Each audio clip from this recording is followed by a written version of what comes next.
Мост через реку Лену в Якутии будет построен. Об этом заявил президент России Владимир Путин. Ленский мост является одним из основных проектов реализации мастер-плана столицы республики.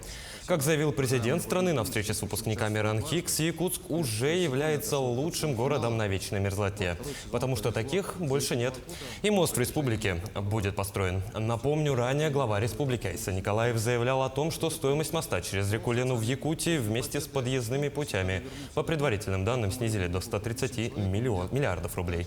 Сегодня сам тружусь на благо своего. Вам за внимание к Дальнему Востоку и Якутску в частности. Евгений Николаевич, я думаю, что Якутск уже лучший город в условиях вечной мерзлоты, потому что других таких просто нет. Это первое. Второе, мост, конечно, будем строить, да? Как у вас с правительством там по поводу моста? Ну, сегодня, по-моему, уже в экспертизу загружено. Стоимость определена. Там по поручениям Марата Шахерезяновича была корректировка проектно-сметной документации. Стоимость упала до 130 миллиардов рублей. К слову, мы со стороны города все работы ведем.